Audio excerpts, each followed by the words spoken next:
پاکستان میں انڈائریکٹ نہیں direct martial law نافذ کر دیا گیا.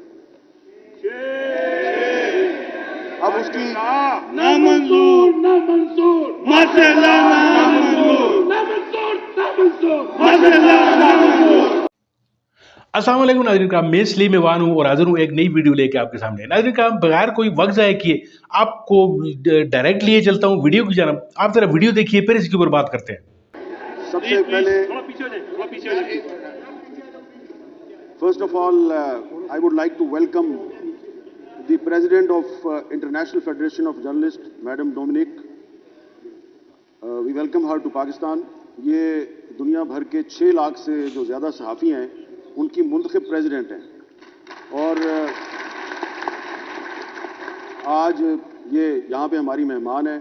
اور میں مولانا فضل الرحمان صاحب کو، جناب محمود خان اچکزئی صاحب کو، سینیٹر علامہ ناصر عباس صاحب کو، دنیش کمار صاحب کو، اسٹیج پہ جتنے بھی میرے سینئرز بیٹھے ہیں ان سب کو یہاں پہ خوش آمدید کہتا ہوں. اور یقیناً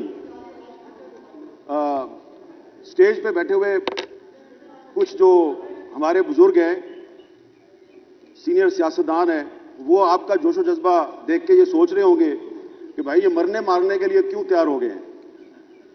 تو یقیناً آپ سے کوئی چیز چھپی ہوئی نہیں ہے، لیکن آپ کو صرف یہ عرض کرنا ہے کہ یہ جو قانون آیا ہے پیکا ترمیمی بل 2025، اگر آپ نے یقیناً یہ قانون پڑھا ہوگا، لیکن پارلیمنٹ میں تو یہ بغیر بحث کے منظور ہو گیا.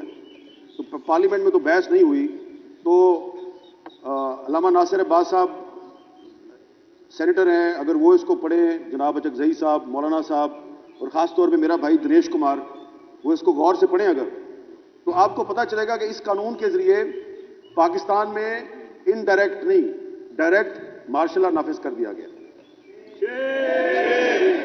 اب اس کی نامنظور نامنظور ماشاء اللہ نامنظور نامنظور نامنظور ماشاء اللہ نامنظور ماشاء اللہ نامنظور ماشاء اللہ نامنظور. میں صرف زیادہ وقت نہیں لوں گا، صرف میں بتانا چاہتا ہوں کہ کیوں ہم یہ کہہ رہے ہیں کہ مارشل لا نافذ ہو گیا. یہ جس کسی کے پاس بھی اپنا ایک موبائل فون ہے، وہ سوشل میڈیا استعمال کرتا ہے، صرف صحافی نہیں، عام پاکستانی بھی. تو یہ جو نیا قانون ہے، اس قانون کے تحت انہوں نے ایک نئی ریگولیٹری اتھارٹی بنائی ہے.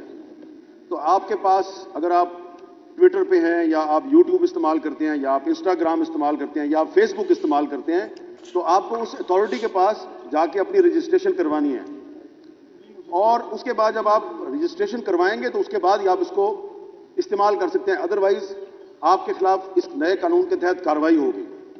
اس میں پہلے جو قانون تھا اس کے تحت کمپلین یعنی کہ شکایت کنندہ صرف وہ بن سکتا تھا جو ڈائریکٹلی افیکٹڈ ہے. مثلا اگر کسی نے میرے بارے میں جھوٹ بولا ہے، فیک نیوز پھیلائی ہے، تو میرے پاس یہ رائٹ تھا کہ میں جو پچھلا پیکا قانون تھا اس کے تحت میں ایف آئی اے کے جا کے درخواست دے سکتا ہوں.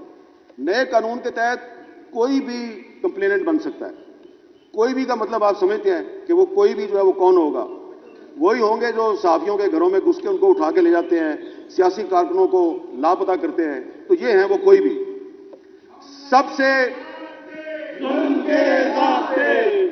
سب سے زیادہ جو اس میں تشویشناک بات ہے کہ مارشل لا میں فوجی عدالتیں بنتی ہیں.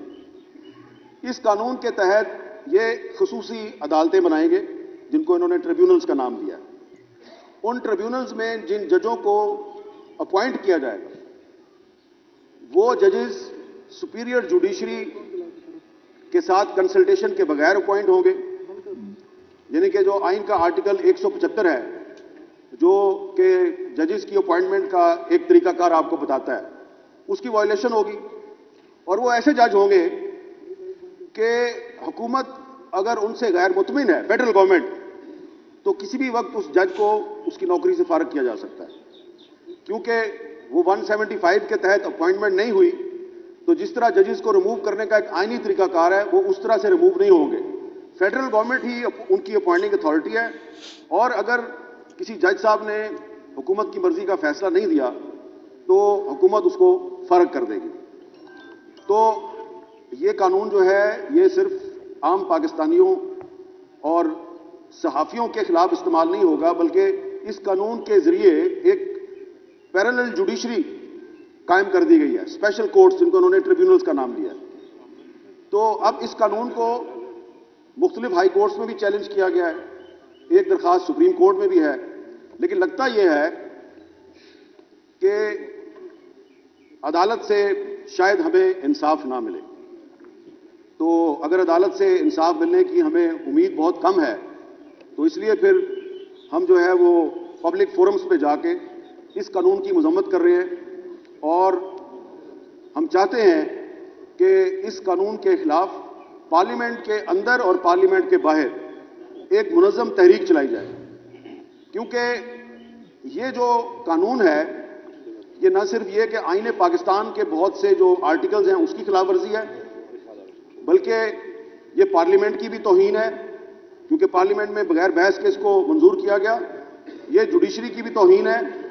ناظرین کا ویڈیو آپ نے ملاحظہ فرمائی، ویڈیو میں جس طریقے سے آپ نے دیکھا کہ اس ملک کا جو حشر بنا ہوا ہے، یعنی اسٹیبلشمنٹ نے جب سے اپنے منظور نظر لوگوں کو لا کر بٹھایا ہے، اور الیکشن کا جو حال ہوا ہے، کس طریقے سے 16-17 سیٹوں والے لوگوں کو لا کر حکومت دے دینا، اور پھر ایک بہت بڑا جو آبادی کا ایک بہت بڑا چنک ہے، جو بہت بڑا ایک حصہ ہے، یعنی پی ٹی آئی کی میں بات کر رہا ہوں، کہ ان کو لوگوں نے کس طریقے سے الیکٹ کیا، یعنی بغیر سمبل کے لوگوں نے چن چن کر جو ہے لوگوں کو ووٹ دیے مختلف سمبلز پر، اور پھر لوگوں کو سامنے لائے۔ اس کے باوجود بھی اسٹیبلشمنٹ نے ہوش کے ناخن نہیں لیے، اور ایسے لوگوں کو ملک کے اوپر مسلط کر دیا کہ جن کو عوام کی اکثریت ایکسیپٹ کرنے کے لیے تیار نہیں ہے، چاہے یہ کتنے بھی کسمیٹکس کر لیں، چاہے اسٹیبلشمنٹ ان کے کندھوں کے پیچھے کتنی بھی ان کو قوت فراہم کر لے۔